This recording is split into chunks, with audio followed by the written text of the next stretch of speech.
Traffic police শুধুমাত্র তাদের আইন প্রয়োগ মোটরসাইকেলের মধ্যে সীমাবদ্ধ রাখে।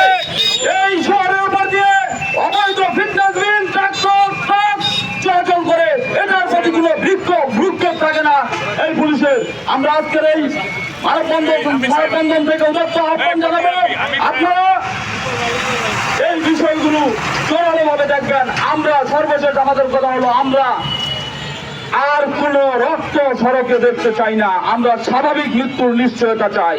আপনাদের দোরগোড়ায় যারা ভোট পাচ্ছে তাদের কাছে দাবি দিবেন নিরাপদ পঞ্চগড়ের জন্য তারা কতটুকু ভূমিকা রাখবে, এটা আগে বাস্তবায়ন করা চাই, তারপরে তাদেরকে ভোট দিব। আমরা এই পঞ্চগড়ে 4 লেন বাস্তবায়ন করার জন্য এবং পঞ্চগড়ের প্রতিটি শিক্ষা প্রতিষ্ঠানের সামনে ফুট ওভার ব্রিজ সহ আপনার বিকল্প একটা বাইপাস রাস্তা বাস্তবায়নের জন্য তারা কতটুকু কার্যকর ভূমিকা রাখবে, এটা আমরা দাবি করব।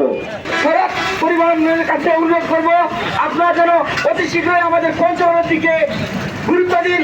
আর কত মানুষের আর কত মায়ের কোট খালি হলে আপনারা জাগ্রত হবেন।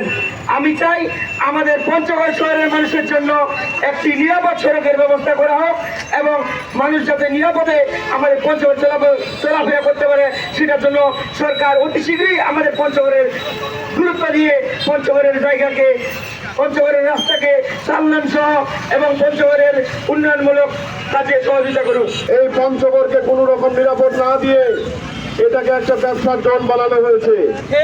প্রিয় ভাইয়ের, আপনারা জানেন সন্ধ্যা হইলে হাজার হাজার ট্রাকে পঞ্চগড়ের উপর দিয়ে যায়, অনিয়ন্ত্রিত ভাবে বিভিন্ন রকম যানবাহন ঢুকে পড়ে, আর আমাদেরকে নির্বিঘ্নে প্রাণ দিতে হয়।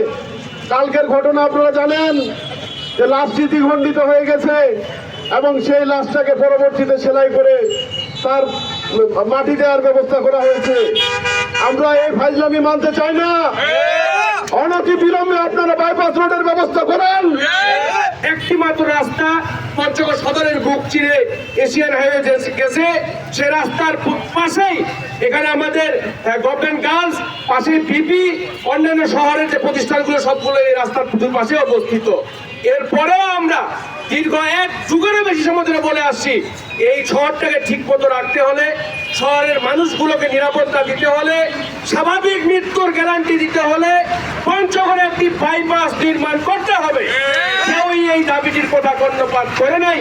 বারবার আমরা বলে আসছি, বারবার মৃত্যুর কোলে আমাদের সন্তানরা, আমাদের বাবারা, আমাদের মায়েরা, কালকে যে একটি মা বাস্তবটা দ্বিখণ্ডিত হয়েছে, দুনিয়া থেকে চলে গেলেন, এরকম নিদারুণ মৃত্যু আল্লাহ তাআলা কাউকে না দেয়।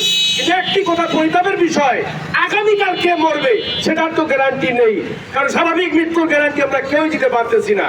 30 কিলো স্পিডে একটা বাইক যদি রাস্তার মধ্যে যদি চলে, ব্রেক করলে আটকে না গাড়িটা, রাস্তার 2 পাশে বালি, টোটাল রাস্তাটা কেমন একটা অবস্থার মধ্যে আসে আমরা দেখতেছি। পঞ্চগড় সরকারি বালিকা উচ্চ বিদ্যালয়ের সিনিয়র শিক্ষক